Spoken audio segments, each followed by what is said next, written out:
بسم اللہ الرحمن الرحیم الحمدللہ۔ آج ہماری تلاوت کا آغاز سورہ فاتحہ، سورہ بقرہ۔ سورہ فاتحہ سارے قرآن کا ایک آئینہ ہے۔ قرآن میں جتنے مضامین ہیں ان کا اختصار سے تذکرہ سورہ فاتحہ میں ہے۔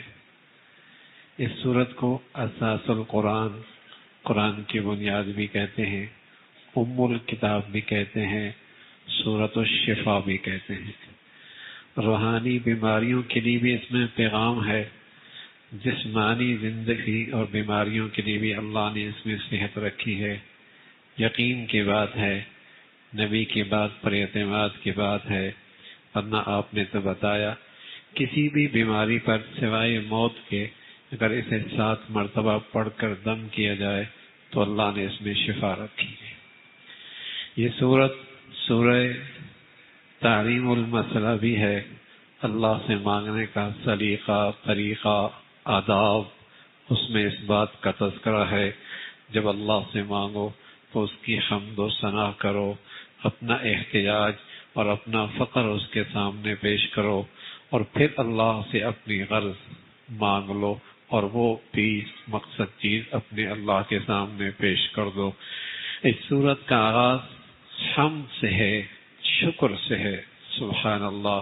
آگے اس قرآن میں ہر قسم کی نعمتیں ہیں اللہ کی، تو فرمایا اگر تم نے اللہ کی نعمتوں سے فائدہ اٹھانا ہے، چاہے وہ روحانی ہے چاہے وہ مادی ہے، تو اپنا معمول بناؤ شکر کرنے کا۔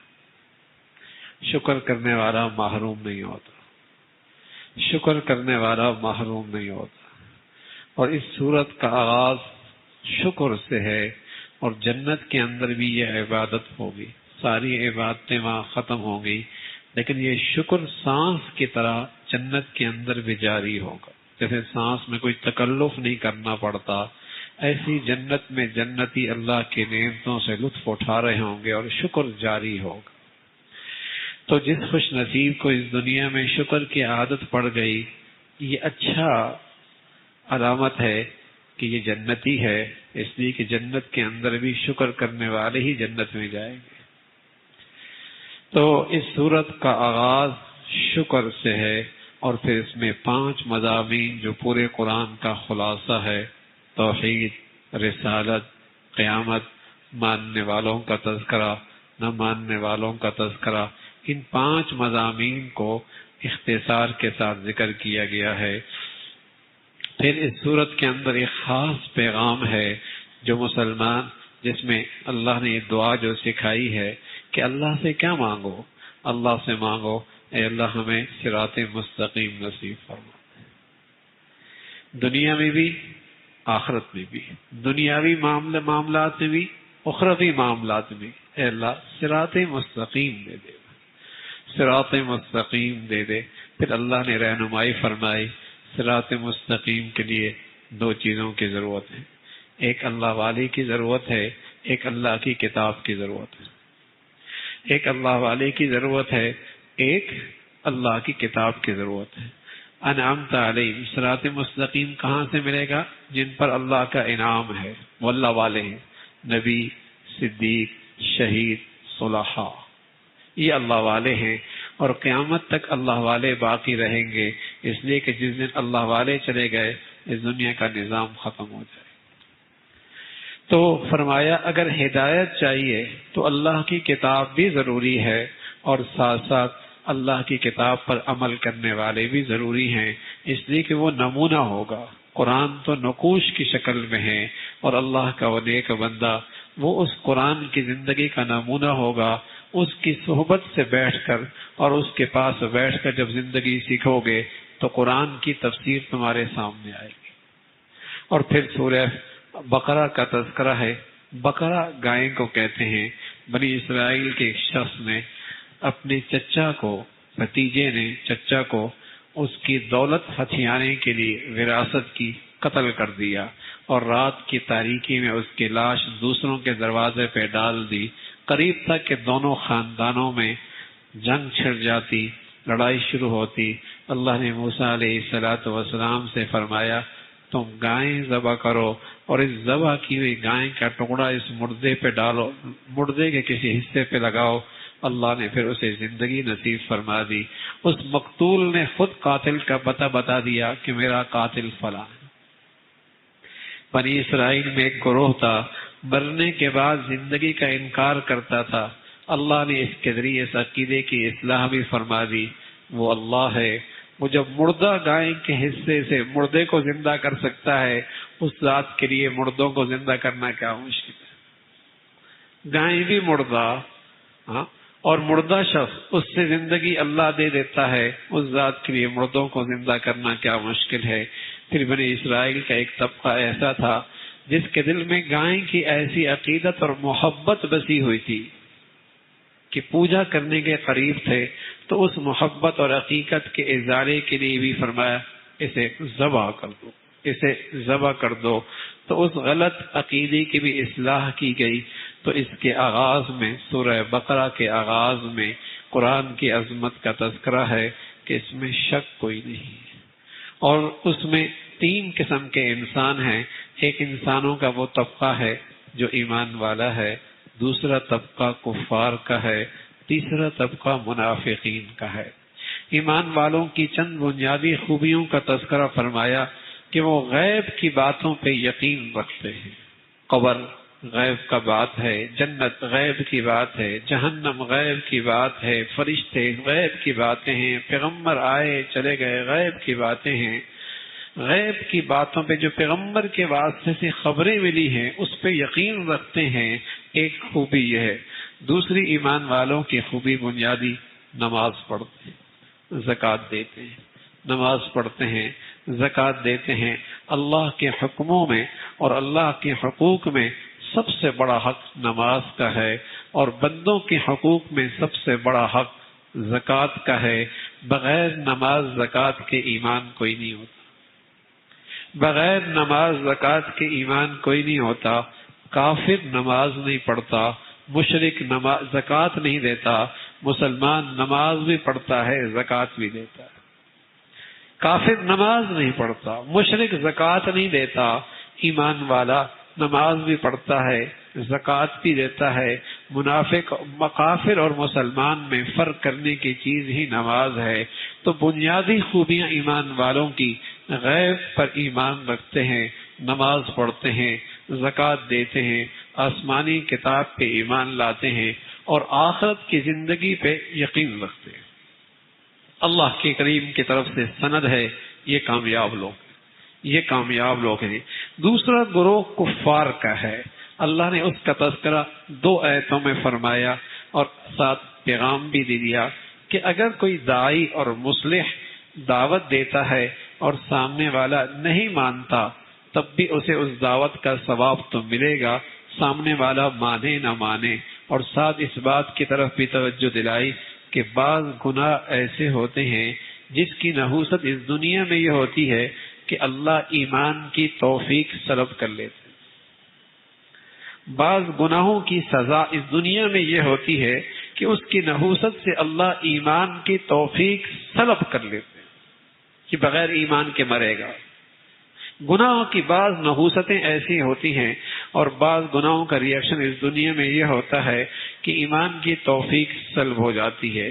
ایمان والوں کا تذکرہ 5 آیتوں میں، کفار کا تذکرہ 2 آیتوں میں، منافقین کا تذکرہ 13 آیتوں میں۔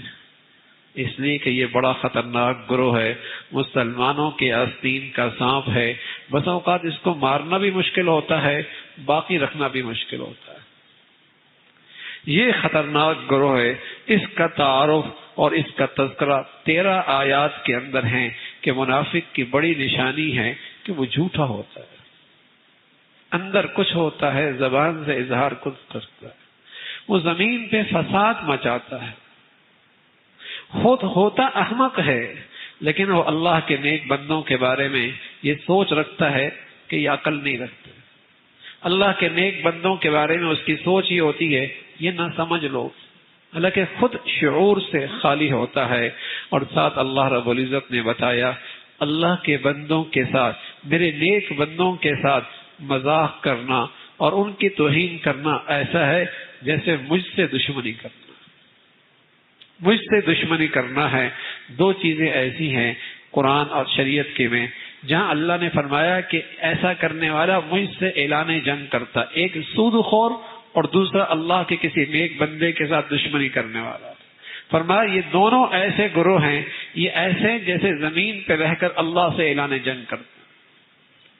تو منافق جھوٹا ہوتا ہے، فسادی ہوتا ہے، اہل دین کا مذاق اڑاتا ہے، اور اہل دین کے بارے میں اس کی سوچ اور فکر یہ ہوتی ہے کہ یہ کم عقل ہے. اللہ کہہ رہا ہے خود کم عقل ہوتے ہیں اور خود نہ سمجھ ہوتے ہیں. اس کا باطن گندا ہوتا ہے، کبر اور حسد اور کینہ اور بغض کی گندگیاں اس کے اندر ہوتی ہیں. اس کا تذکرہ فرمایا. پھر اللہ کی توحید کا تذکرہ ہے، قرآن کی حقانیت کا تذکرہ ہے. پھر قرآن کے اندر جس قسم کی مثالیں ہیں اللہ کی طرف سے ہیں اس میں بڑی حکمتیں اور مصلحت ہیں.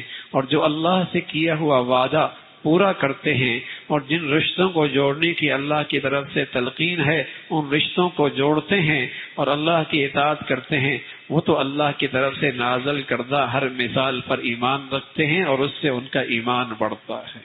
اور جو اللہ سے کیا عہد توڑنے والے ہیں، رشتوں کو توڑنے والے ہیں، اللہ سے کیا ہوا وعدہ اسے وفا کرنے والے نہیں، وہ اللہ کے اس کلام سے بجائے ایمان پانے کے ایمان سے اور دور ہوتے ہیں. پھر حضرت آدم علیہ السلام کا تذکرہ ہے. اللہ رب العزت نے جو انہیں عزت بخشی اور مسجود ملائکہ بنایا، شیطان نے انکار کیا اور وہ اللہ کی رحمت سے مردود ہوا. اور پھر بنی اسرائیل کا تذکرہ ہے. بڑی قوم تھی بنی اسرائیل جس پر اللہ رب العزت کی بے شمار روحانی اور مادی نعمتیں تھی. روحانی نعمتیں ایک طویل سلسلہ انبیاء کا اس امت میں آیا اور اس قوم میں آیا، اور اللہ رب العزت نے انہیں غیر معمولی اپنی مدد اور نصرت سے نوازا. بڑا دشمن تھا ان کا فرعون، اللہ نے اسے ان قوم کو ان سے نجات دیا اور ان کے سامنے اس فرعون کو غرق کیا جو ان کے بچوں کو ذبح کرتا تھا، عورتوں کو زندہ چھوڑ کے اپنی خدمت پہ لگا لیا کرتا تھا. اور پھر اللہ نے انہیں ہجرت کی حکم دی اور پھر ایک ایسے میدان میں ان کا پڑاؤ ہوا، نہ کھانے کو نہ پینے کو نہ کوئی سایہ. اللہ نے آسمان کے بادلوں کو ٹھنڈا سایہ بنا دیا اور پتھر کی چٹانوں سے ان کے لیے چشمے جاری کر دیے. من اور سلوہ جیسے پکے پکائے کھانے آسمان سے ان کے دسترخوان پہ اترنے لگے. یہ مادی اور روحانی نعمتیں اللہ نے انہیں دی ہیں، لیکن یہ قوم بڑی ناشکری گزری، بڑی احسان فراموش گزری ہے، بڑی احسان فراموش کری ہے، بڑی نافرمان گزری. اس کا تذکرہ فرمایا اور امت محمدیہ کو سبق دیا. دیکھو اللہ دیتا بھی ہے لیکن اس دینے کے اندر بھی بڑی آزمائش ہوتی ہے کہ شکر کون کرتا ہے، احسان شناس کون بنتا ہے، فرما بردار کون بنتا ہے، اور اللہ کا اور زیادہ احسان اور نعمتوں کا قدردان کون بنتا ہے. اس لیے اللہ روحانی اور مادی نعمتوں سے نوازتے ہیں. یہ بھی ایک امتحان اور ایک آزمائش ہے. پھر ان کا یہ کہنا کہ کبھی یہودی کہتے اور کبھی نصرانی کہتے جنت میں صرف ہم جائیں گے، جو یہودی ہوگا جو نصرانی ہوگا. فرمایا اگر یہ جنت کے اتنے ہی نہ یقین ہے موت کی تمنا کیوں نہیں کرتے؟ حالانکہ یہ تو زندگی کے اتنے حریص ہیں، اتنے حریص ہیں، اور سالہ ہا سال اور صدیاں بھی ان کو مل جائیں زندگی کی لیکن موت سے نہیں بچ سکتے. اللہ نے فرمایا نہ یہودی جنت میں جائے گا نہ نصرانی جنت میں جائے گا. جنت میں تو وہ جائے گا جو ایمان لے کے آئے گا اور ایمان کے تقاضوں کو پورا کرے گا. جنت کا مستحق تو وہ ہوگا. یہودی نصرانیوں کے بارے میں نظریہ رکھتے ہیں کہ یہ گمراہ ہیں، نصرانی یہودیوں کے بارے میں نظریہ رکھتے ہیں یہ گمراہ ہیں. فرمایا بڑا ظالم ہے وہ جو اللہ کے گھروں کو ویران کرتے ہیں اور جو گھروں کو اللہ کے گھروں کو اجاڑتے ہیں اس کی مذمت فرمائی اور ایمان والوں کو تلقین فرمائی. دیکھو تم کتنا ہی چاہ لو کہ یہود و نصارہ تم سے خوش ہو جائیں، نہیں خوش ہوں گے جب تک کہ تم بھی ان جیسے یہود و نصارہ کی زندگی نہ اختیار کرو. یہ تم سے تو یہ چاہتے ہی یہی ہیں کہ تم سراپا ان کی زندگی اختیار کر لو، ورنہ کچھ بھی کر لو وہ تم سے راضی نہیں ہوں گے. اس لیے کہ جو اللہ کا دشمن ہو سکتا ہے وہ اللہ کے دوستوں کا دوست کہاں ہو سکتا ہے؟ جو اللہ کا دشمن ہوا کرتا ہے وہ اللہ کے دوستوں کا دوست کیسے ہو سکتا ہے، اور وہ اللہ کے پیاروں کا اور فرما برداروں کا یار کیسے ہو سکتا ہے؟ یہ اللہ رب العزت نے غلط فہمی کا ازالہ فرمایا، تم کبھی ان سے دوستی کی امید نہ رکھنا۔ پھر اللہ رب العزت نے ابراہیم علیہ السلام کا تذکرہ فرمایا، اور اللہ نے جو انہیں بلند مقام عطا فرمایا، اس لیے کہ ابراہیم علیہ السلام پر مختلف آزمائشیں، امتحانات آئے، لیکن ہر امتحان میں کامیاب ہوئے، ہر امتحان میں کامیاب ہوئے۔ بڑے بڑے امتحان ہوئے، باپ بیٹے کے گردن پہ چھری چلا دو، چلا دی، اور ویرانے کے اندر اپنی اہلیہ اور بچے کو چھوڑ کے آ جاؤ، تیار ہو گئے۔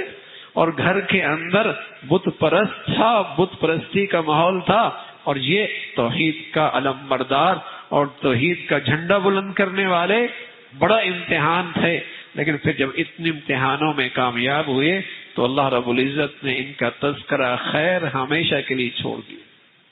پھر انہی کی دعا ہے کہ اللہ رب العزت نے امت محمدیہ کی شکل میں یہ امت پیدا فرمائی، اور امت محمدیہ کا امام محمد رسول اللہ، امام الانبیاء، سید الرسل، اللہ کے نبی صلی اللہ علیہ وسلم جو آخری نبی ہیں، وہ بھی حضرت ابراہیم علیہ السلام کی دعاؤں کا ثمرہ ہے، جو اللہ رب العزت نے اس دنیا میں انسانوں کے فلاح اور نجات کے لیے بھیجا۔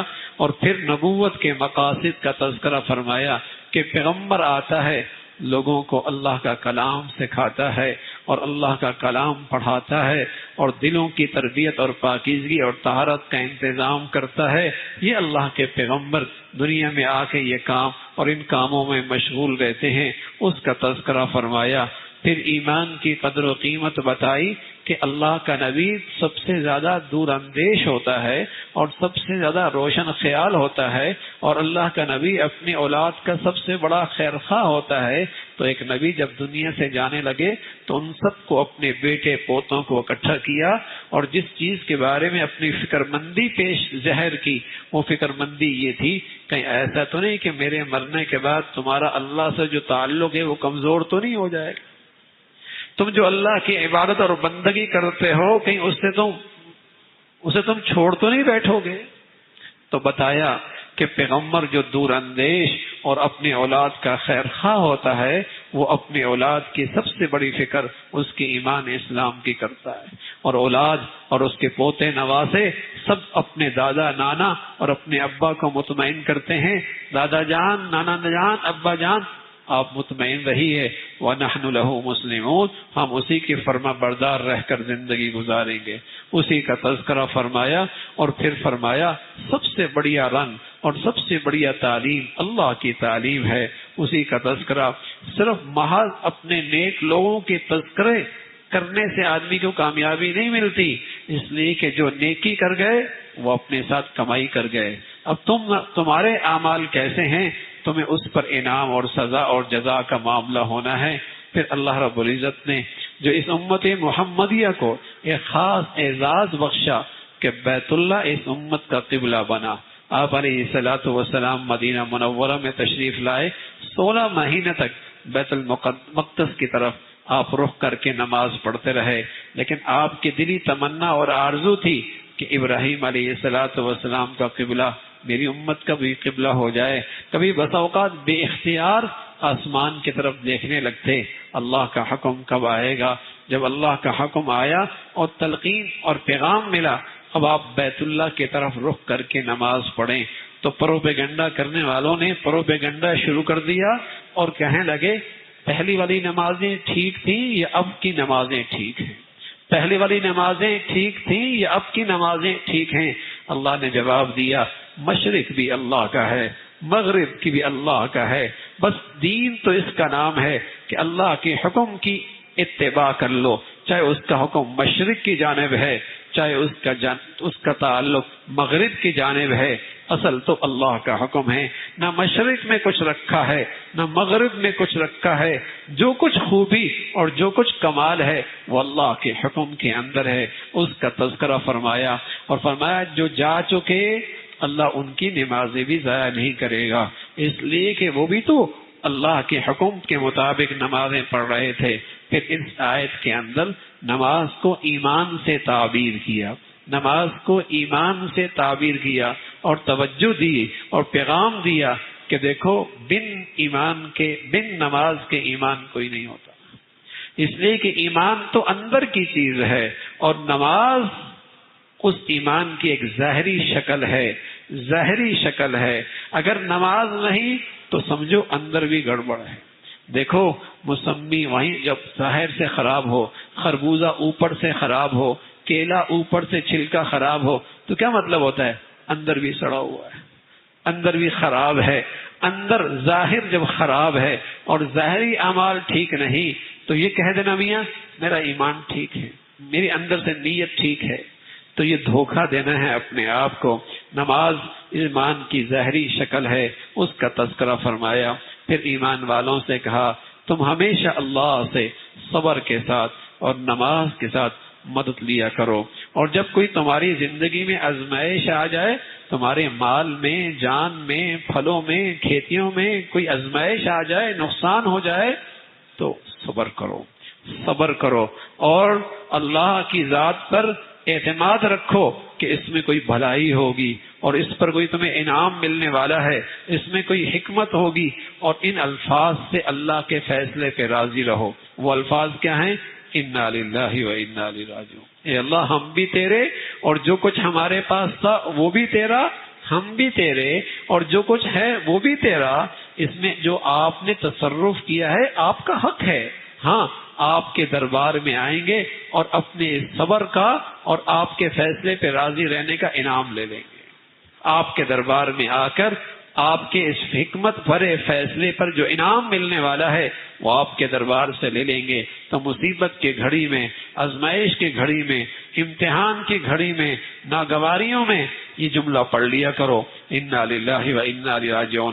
میری اور آپ کی روحانی اماں حضرت عائشہ رضی اللہ تعالیٰ عنہا وہ بیٹھی ہوئی تھی اللہ کے نبی کے پاس اور چراغ بجھ گیا۔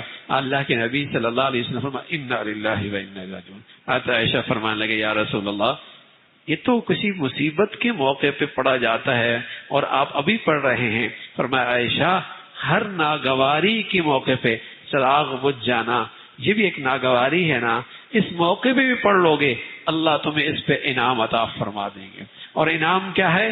فرمایا جو اللہ کے فیصلوں پہ، آزمائشوں کی گھڑیوں پہ راضی رہتے ہیں ان پر اللہ کی مہربانیاں اور رحمتیں ہوا کرتی ہیں اور وہ ہدایت بھی ہوا کرتے ہیں۔ پھر صفا اور مروہ کا تذکرہ ہے۔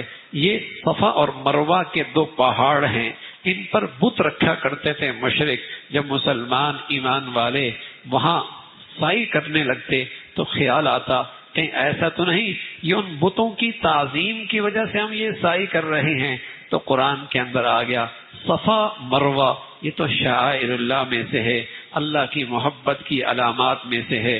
رسول اللہ صلی اللہ علیہ وسلم بھی جب سعی فرماتے تو اس آیت کی تلاوت فرمایا کرتے تھے۔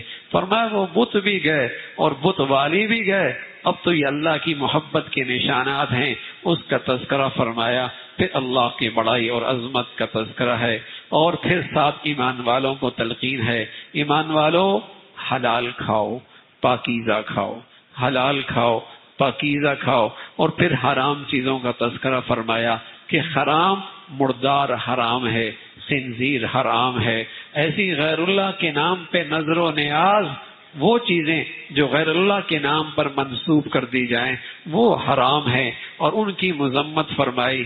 جو اللہ کی طرف سے سچ نازل ہوا اس کو چھپاتے ہیں مفادات کے لیے اور اغراض کے لیے۔ فرمایا بڑی ہمت ہے، اپنے پیٹ میں آگ ڈالتے ہیں، اپنے پیٹ میں آگ ڈالتے ہیں اور کل جہنم کی آگ پہ صبر کر لیں گے، حق کو چھپاتے ہیں اور حق کو چھپانے کے پیچھے دنیا کی مفادات حاصل کرتے ہیں، یہ تو آگ کے انگارے ہیں۔ اللہ رب العزت بھائی ہمیشہ حق کی زندگی نصیب فرما دی اور حق والوں سے تعلق نصیب فرمائے اور حق کی ہمیشہ پیروی نصیب فرمائے۔